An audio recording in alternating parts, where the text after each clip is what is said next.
Kisah Kancil dan Buaya.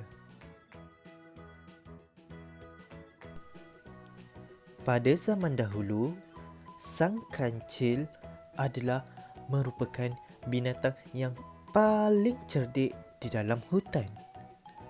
Banyak binatang-binatang di dalam hutan datang kepadanya untuk meminta pertolongan apabila mereka menghadapi masalah. Walaupun ia menjadi tempat tumpuan binatang-binatang di dalam hutan, tetapi ia tidak menunjukkan sikap yang sombong, malah sedia membantu pada bila-bila masa sahaja. Suatu hari, sang kancil berjalan-jalan di dalam hutan untuk mencari makanan. Oleh kerana makanan di sekitar kawasan kediaman telah berkurangan, sang kancil bercadang untuk mencari di luar kawasan kediamannya. Cuaca pada hari tersebut sangat panas, menyebabkan sang kancil berasa dahaga kerana terlalu lama berjalan. Lalu, ia berusaha mencari sungai yang berdekatan. Setelah meredah hutan, akhirnya sang kancil berjumpa dengan sebatang sungai yang sangat jernih airnya. Tanpa membuang masa, sang kancil terus minum dengan sepuas-puasnya. Kedinginan air sungai tersebut telah menghilangkan rasa dahaga sang kancil. Apabila tiba di satu kawasan yang agak lapang, sang kancil terpandang kebun buah-buahan yang sedang masak ranu di seberang sungai. Alangkah enaknya jika sang kancil dapat menyeberangi sungai ini dan dapat menikmati buah-buahan tersebut. Tiba-tiba, sang kancil terpandang kepada sang buaya yang sedang asyik berjemur di tebing sungai. Sudah menjadi kebiasaan sang buaya apabila hari panas, ia suka berjemur untuk mendapatkan cahaya matahari.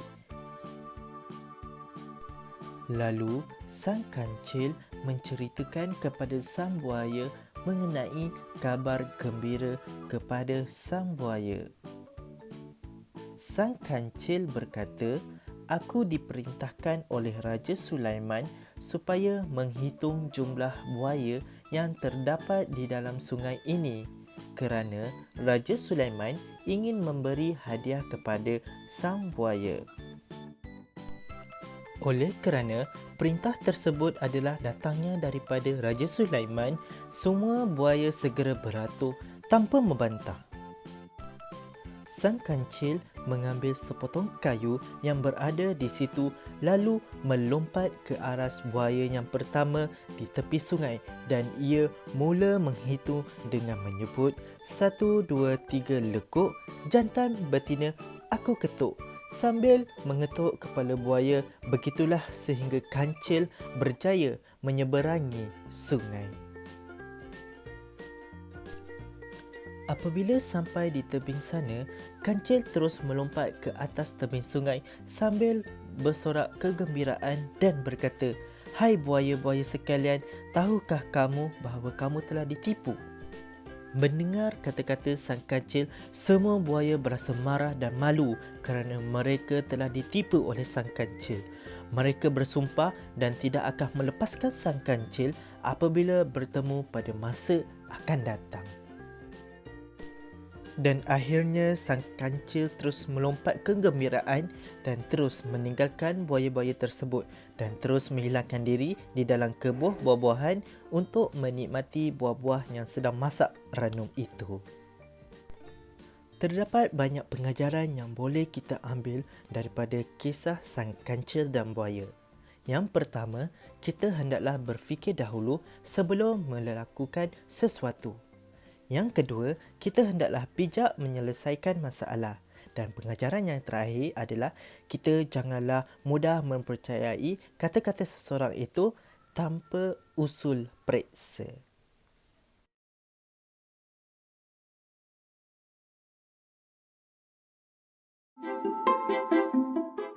Arnab dan kura-kura.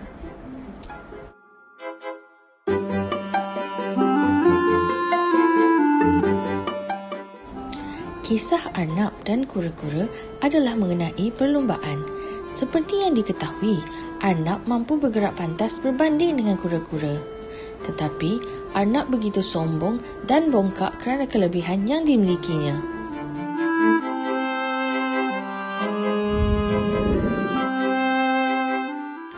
Arnab kemudian telah menghina kura-kura dengan mengatakan bahawa kura-kura ini adalah binatang yang lembap. Kerana terlalu yakin, Arnab telah berhenti dan berehat sehingga tertidur.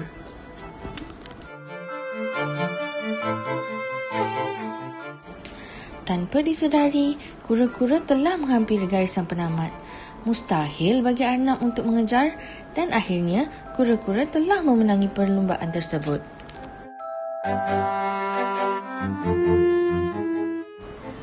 Pengajarannya, kita mestilah sentiasa merendah diri walaupun mempunyai kelebihan. Seterusnya, kita jangan menghina insan lain kerana dia juga mampu berjaya dengan usahanya. Selain itu, kita juga perlu bersungguh-sungguh dalam melakukan sesuatu sehingga berjaya. Antara lain, kita juga perlu berusaha dengan gigih bagi mencapai kejayaan.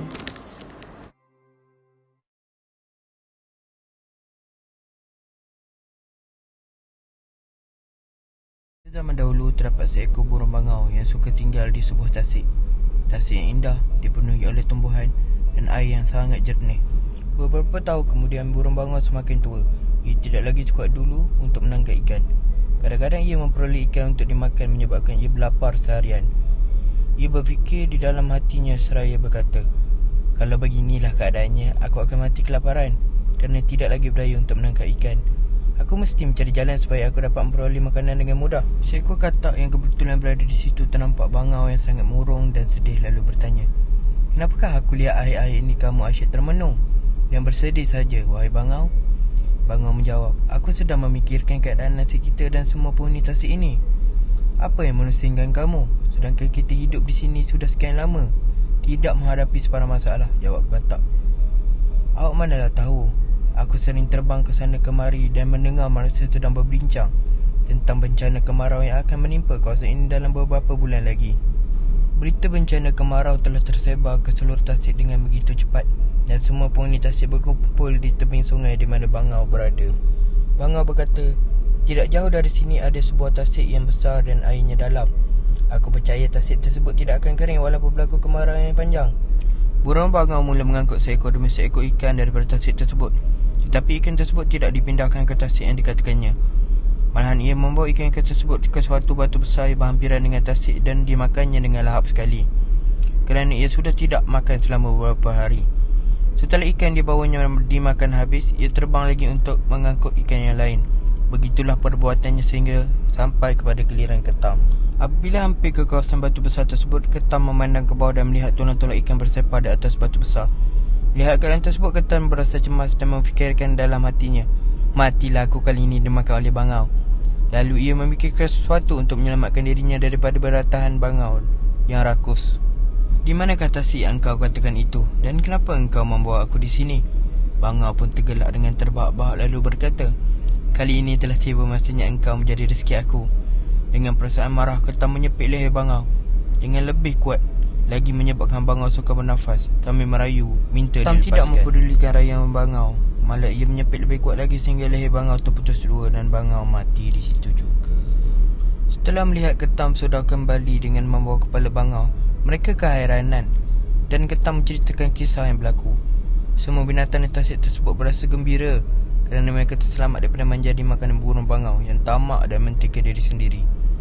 Mereka mengucapkan terima kasih kepada ketam kerana telah menyelamatkan mereka semua. Pengajaran yang didapati dari cerita rakyat yang bertajuk Seekor Burung Bangau dan Seekor Ketam ini adalah kita tidak boleh bersikap tamak dan mementingkan diri sendiri, dan juga kita hendaklah memikirkan perasaan orang lain. Sekian, terima kasih.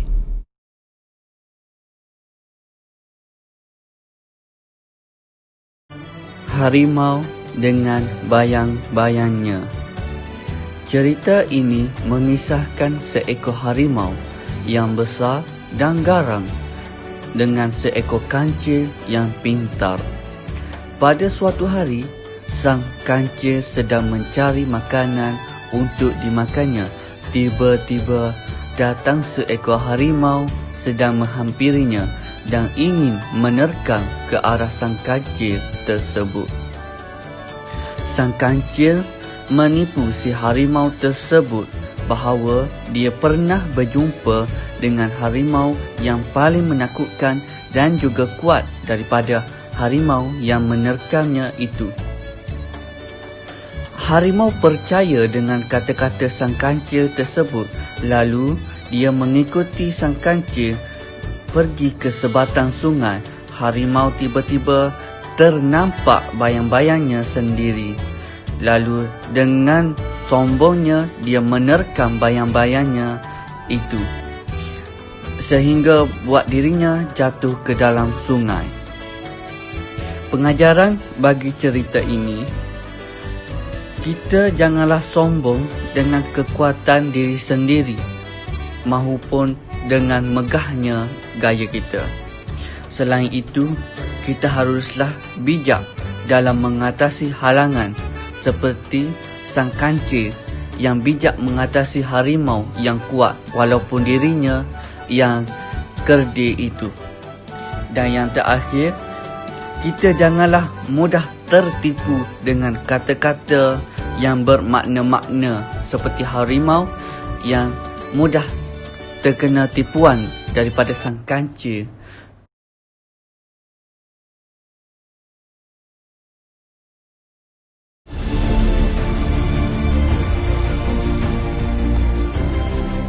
Kerbau dan Harimau.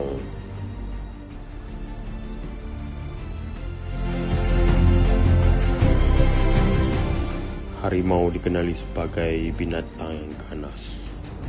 Semua binatang takut kepada harimau. Ketika berburu, harimau telah dihempak oleh sebatang kayu yang besar. Kebetulan, seekor kerbau telah melalui kawasan tersebut, lalu membantu harimau itu. Namun, harimau itu kemudian cuba untuk membaham kerbau tersebut. Kerbau itu meronta-ronta untuk dilepaskan. Tiba-tiba sang kancil muncul lalu bertanya apa yang ingin dilakukan oleh harimau dan menyuruhnya melakukan semula apa yang berlaku. Oleh itu, kayu itu kembali berada di atas badan harimau. Kerbau dan sang kancil kemudian berlalu membiarkan harimau di situ.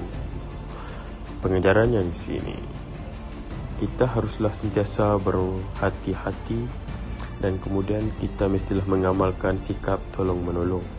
Dan ketiga ialah buat baik dibalas baik, dan yang terakhir sekali, orang yang tamak selalu rugi.